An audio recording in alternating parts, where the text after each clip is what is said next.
I actually want to start my session by thanking any of you who actually even want to hang around for this session. Because the reality is, most of you must be sick to the back teeth of hearing about disclosure and transparency. And even worse, here's some stiff-ass Brit, fresh off the plane, who's going to tell you about how standards of disclosure in this sector need to improve. At the very least, you're probably thinking, boring. So, in an acknowledgement that that is exactly what I'm going to talk about for the next half an hour, I bring you Alfred. He looks pretty bored as well. But Alfred serves merely as an acknowledgement, not an apology. Because the reality is, I don't think we've given this concept nearly enough thought. Transparency, annoyingly, is extremely complex. It's not an absolute. In fact, there are gradations of transparency, as we'll come on to explore. If transparency is done well, it can create genuine alignment, and it can encourage significant investor adoption. In fact, the mass investor adoption that this sector needs to scale. But my view is that existing standards of disclosure on both sides of the Atlantic are failing to serve that purpose.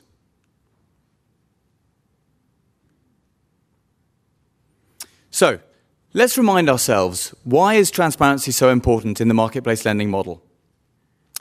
We must not shy away from the reality that there is an inherent conflict of interest at the core of the marketplace lending model. It is a fact that marketplace lending platforms originate loans, but don't invest in those loans. We need to find a way to reassure investors that the platforms have a vested interest in ensuring that those are good quality loans. And ideally, we need to create an economic incentive, an economic alignment between platform and investor. The good news is that this is a web-based industry. And the beauty of the internet is that there are no barriers. Investors are free to choose. If we can find a way to allow investors to credibly, easily monitor lending performance, we can create alignment. And that is because the economic fate of a platform can, in fact, be very closely tied to the economic fate of the investor. The bulk of a platform's revenues, and I think it should be skewed in this direction, the bulk of a platform's revenues come from loan arrangement fees.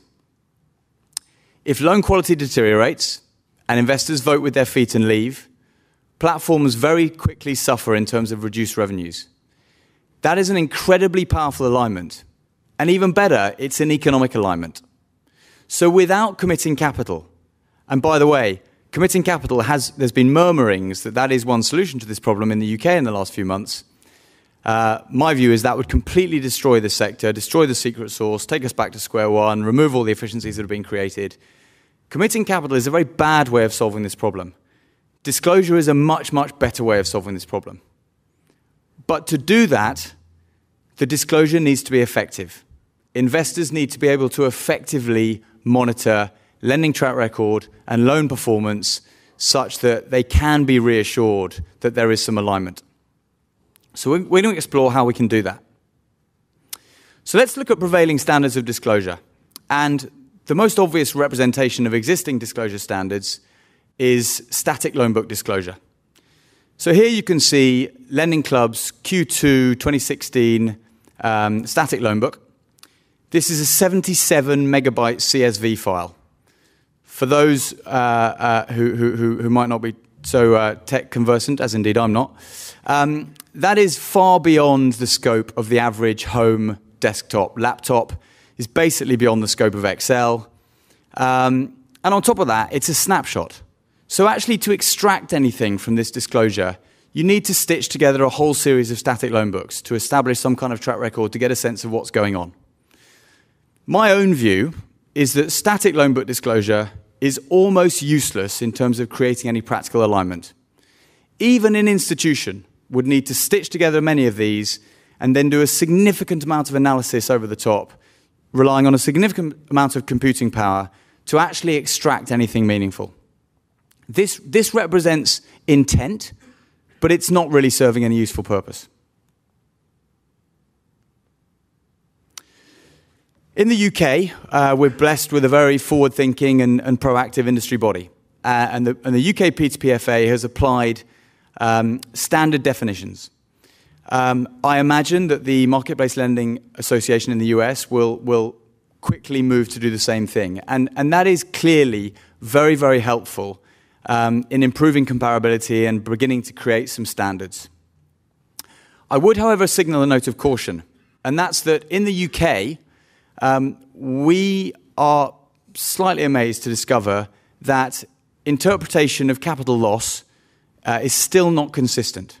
So even though all P2PFA members disclose to standard definitions, if you actually look at what's being expressed, it's different platform by platform. So these definitions need to be incredibly tight to actually serve a useful purpose, useful though they are.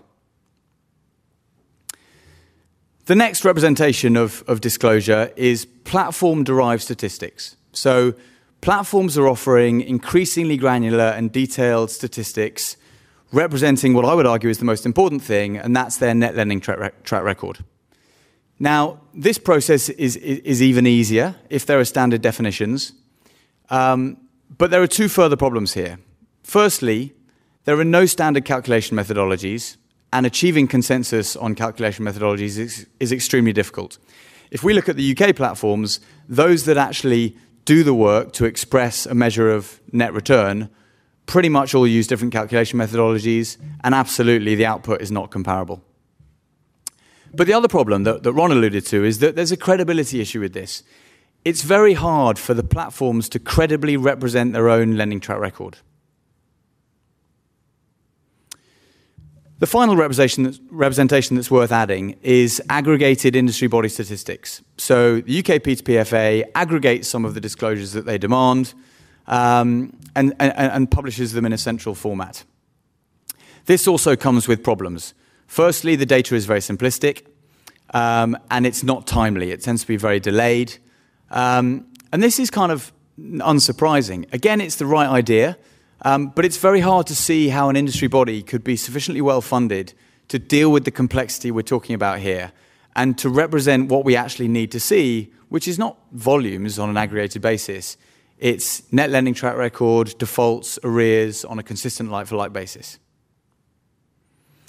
So at this point, we need to stop and reflect and recognize that, as I said, disclosure is not an absolute. In fact, transparency only serves a useful purpose if it allows scrutiny to be brought to bear. That's what it's all about. It's about encouraging scrutiny. And we have to acknowledge that until scrutiny is being brought to bear, disclosure is no panacea. In fact, as I say, as things stand, it's not actually helping much at all. And I think a really good reminder of this is the recent movie The Big Short. And I was really delighted to see Perry from DVO1 reference this in a recent article he wrote, because it's exactly what we'd been banging on about over the other side of the pond. And what the movie reminds us is that there was disclosure in MBS. Okay, so in the film, you see Dr. Michael Burry leafing through telephone directory style mortgage disclosures. It was all there to see in the mortgage tapes. Now, admittedly, the problem wasn't helped because the rating agencies were creating reassurance, saying, look, we've done the work, nobody else needs to. But the simple reality of the matter is that disclosure was there, but it was in a totally indigestible format.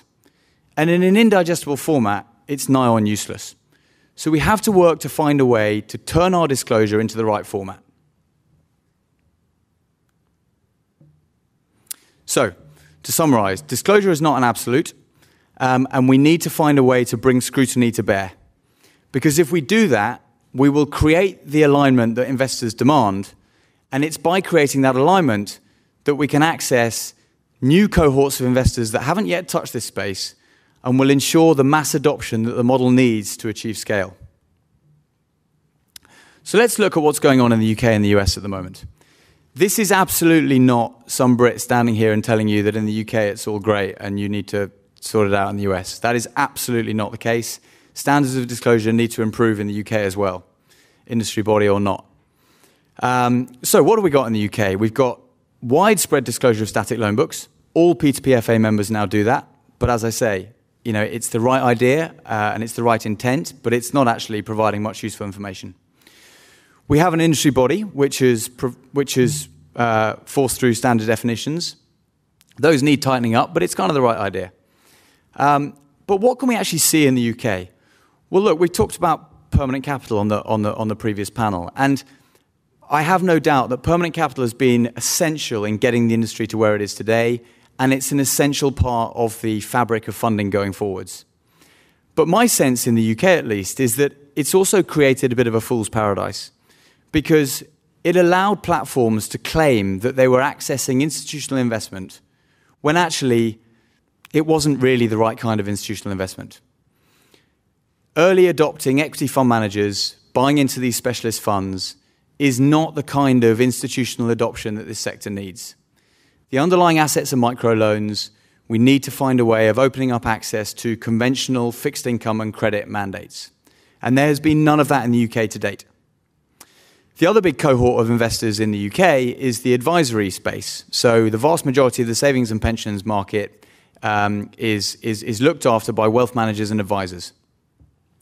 Now, I understand the rules have changed in the US very recently, and it's exactly the same as in the UK, whereby before an advisor or wealth manager will recommend anything, they need to prove suitability. In the US, they need to prove fiduciary suitability, I think it's called.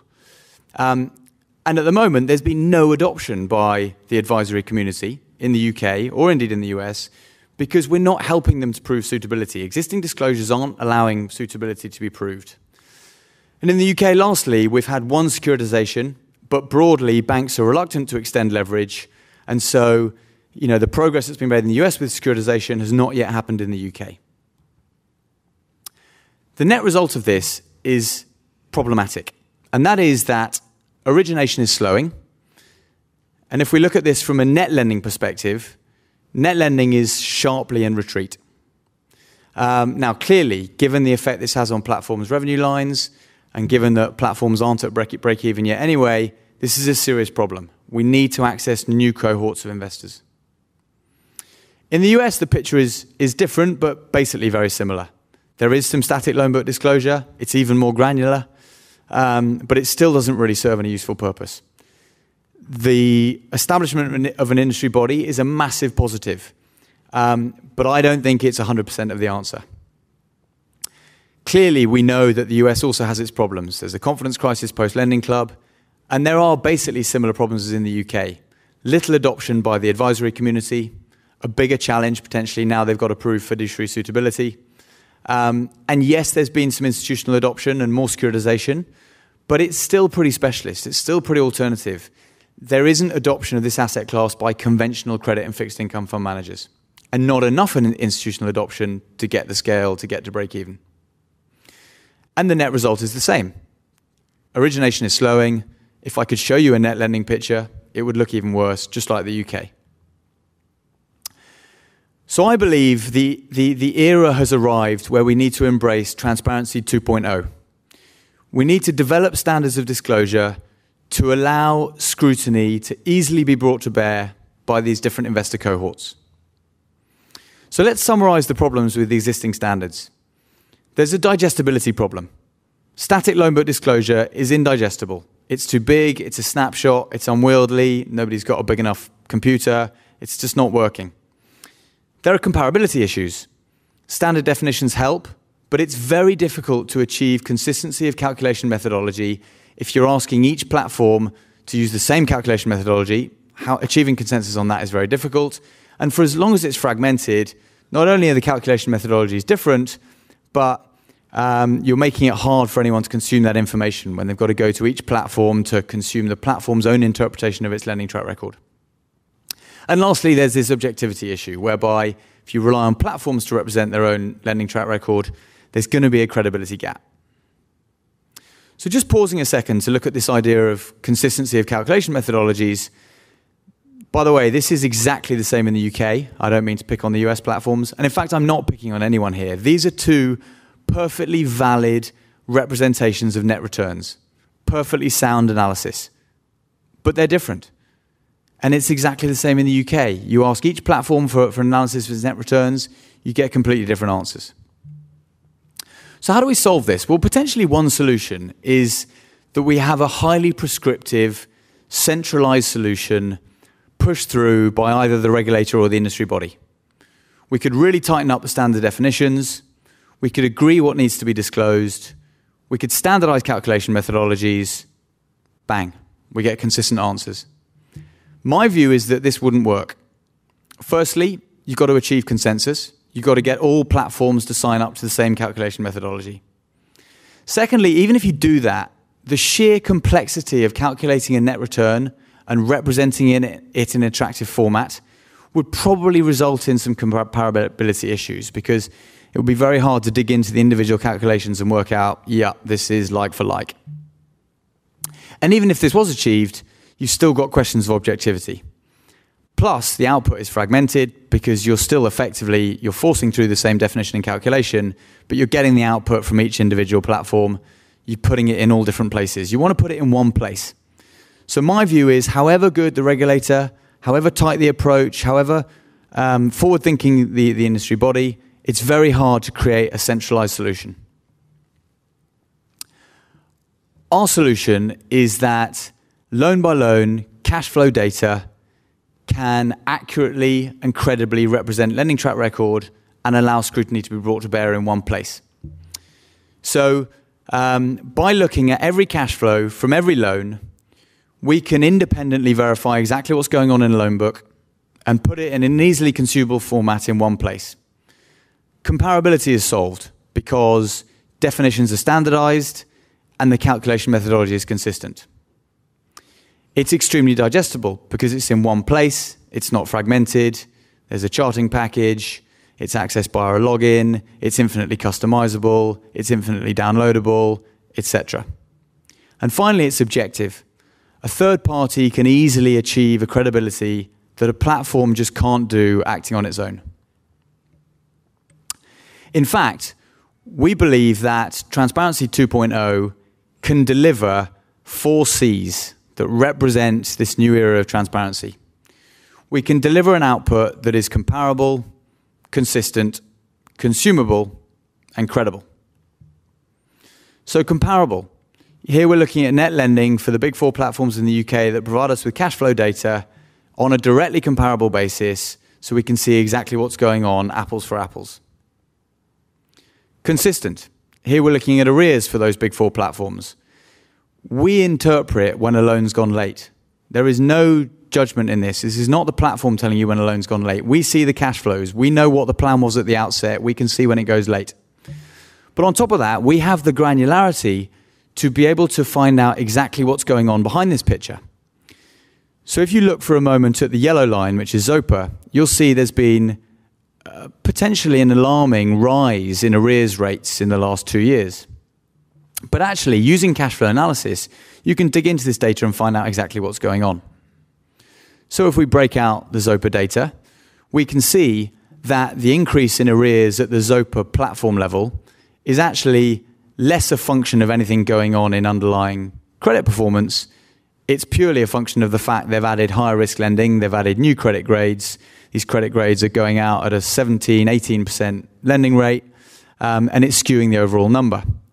But if you look at the chart on the left, you look at the biggest risk grades that Zopa originate, you can see that actually on a like-for-like basis, there hasn't really been any meaningful change in rates of arrears. There isn't actually really a meaningful change going on in credit performance. So cash flow analysis provides the granularity for you to be able to go to that sort of level of detail. And finally, it's consumable. So here we're looking at bad debt by origination cohort. This is aggregated for the entire sector, but we can break this down by platform, by borrower type, by security type. You can look at it on a quarterly basis, on an annual basis. You can very quickly get way too many lines on this chart if you haven't figured out kind of how to use it. But ultimately, this is a consumable, easily digestible, infinitely customizable product that allows mass due diligence to be brought to bear. And finally, it's credible. And it therefore allows representation of the single most important thing that I think will get investors comfortable with this asset class. It allows us to represent net returns on a consistent like-for-like basis. So 18 months ago or so, we launched our Liberum AltFi Returns Index, which represented the net return delivered by the UK marketplace lending sector in the preceding 12 months. i.e. it's a return net of fees, net of defaults, after adding back recoveries, expressed as a 12-month trailing return, i.e. what income has actually been achieved, net of everything in the previous year. We can now break that out by platform. And it's really interesting how the mindset of the platforms has changed now that we've launched an analytics product which allows these individual lending track record lines to be produced, but also all the other data and metrics behind that to be analyzed. Because when we launched the index product, the platforms were nervous that when we broke out their own track records, they would all be embarrassed about something. They would all be reluctant to reveal exactly what was going on. And actually what we found is that now we can provide all the granularity behind these lines. It's no longer a competition. The platforms recognize that their line is just a representation of what return they're able to achieve from a given level of risk, which you can analyze using the tool. And they're all therefore increasingly comfortable with the narrative behind their line. And there's no more nervousness, there's no more competition. They recognize this is a tool which allows investors to understand track record and get comfortable with the assets that they might be buying. So, let's try and summarize what we've figured out in terms of what Transparency 2.0 needs to do and to whom. Let's start with who. Who are these investor cohorts and what are their different demands? Ultimately, investors are all asking the same question. They want to do DD. They want to know what's the likelihood of them getting their money back. Is the platform aligned? Is it making good loans? And if the loans deteriorate, will they know? But let's think about who needs to see this. Let's start with the banks. Okay, so let's say we want to arrange a securitization. We want the risk manager who signs off against the warehouse line to be able to do DD very easily in a consumable way to give him confidence to sign off that warehouse line to make the securitization happen. We want the distribution team who are going to distribute the securitization, who are going to sell it to the market, to be able to provide DD and analysis to get investors who they're going to place this stuff with confident about what they're buying. In terms of the wider institutional investment community, we want risk managers, again, the guys who are designing mandates, to be able to dig into the track record of this sector and recognize that there is a long track record of consistent returns here, do the DD, sign it off, and put it in conventional asset management mandates. Take this asset class from being something that's an alternative to something that's mainstream. And equally, there's the advisory community. Slightly different. They need maybe a distilled version of the same product. But ultimately, they also need to analyze track record, and they also need to know that all the granularity of data is there, such that when they make a recommendation to their retail investor clients to buy this product, to go with a particular platform, to go with a particular fund, they know they can prove suitability, as it's called in the UK, or do their fiduciary duty, as it's called in the US. What is the best way of providing this to them? We think the single best way of getting investors confident with this asset class is by representing lending track record. As I say, different investor cohorts want to see a different representation of that. There may be different applications for these data sets. Institutional investors and banks want to see the net lending track record and all the granularity that goes behind it. They want to dig into arrears rates. They want to dig into bad debts by cohort. They want to dig into gross lending rates. Advisors are slightly different. Advisors want to prove they've done some due diligence to prove suitability. Ultimately, all they really want is they want the lending track record. They want some measure of how much risk is being taken to achieve that net return. And maybe they want a benchmark so they can define what this return looks like compared to an industry average. But ultimately, it boils down to the same thing. It boils down to this kind of cash flow data set turned into a net lending track record. And how should we represent this to these investor cohorts? We need to represent it using the 4 C's. It needs to be comparable, consistent, consumable, and credible. And I strongly believe that if we recognize that disclosure is not an absolute, that there are gradations of disclosure, and that good disclosure can create a genuinely powerful alignment, we can open up whole new cohorts of investors. We can allow better access to this asset class. Ron referred to the doors and windows. And I think disclosure is key to opening the doors and windows to allow investors access to this microloan asset class. And if we can do that, if we can credibly represent track record, we can allow the asset class and indeed the platforms to achieve the scale they need to achieve to create sustainable business models and to achieve the scale that this asset class has as its potential. With that, I thank you all for not fleeing at the first sight of Alfred, and I would be delighted to open up for any questions. You're actually hearing from me later on a panel, which I'm very excited about, where a range of data companies and ecosystem companies are going to be held to account to some extent by Prosper. But if there's any questions ahead of then please shoot. Just coming over now. No, I can hear you, Jeremiah. There we are. What is the source of your data, and how independent is it? Great, two great questions. So we've gone to the platforms in the UK and said, look, we want to help you deliver disclosure. We think that if we can turn this disclosure into a useful format, it can encourage mass market adoption by allowing mass market DD. Frankly, 2.5 years ago, I think they thought we were slightly crazy. But the big four platforms in the UK agreed that they recognized disclosure was central to creating alignment. And so they provide us with this cash flow data in a real-time basis via a range of formats or via a range of technology mechanisms, but essentially to the same format, such that we can crunch it into a colossal data set. You know, this is not easy. This is, we're talking about coding, we're talking about SQL, we're not talking about Excel. This is miles beyond the realms of Excel. But we can take all that cash flow, put it together, crunch it, and then put it into a consumable format. So we get it directly from the platforms. Now, in terms of credibility, we have not forensically DD'd this data. So I can't tell you that I know that every cash flow I see, there's a genuine loan behind it that's gone to Mrs. Miggins, and Mrs. Miggins exists and all the rest of it. That is potentially a development of the product, that we could go in and do that. And in fact, forensic DD is being done at all these platforms, so it wouldn't be very hard to tie my product with that DD work that's already happening.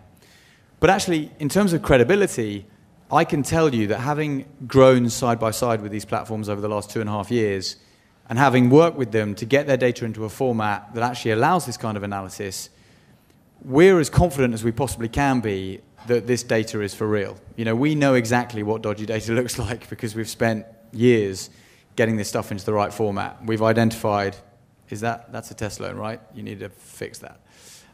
We can tell what looks like a real loan and what doesn't look like a real loan. We're pretty sure we can anyway. So we feel it's enormously credible. Yes, that could be upgraded, and that might be something we do in the future, but we're already happy. This is a very, very credible representation of what's going on.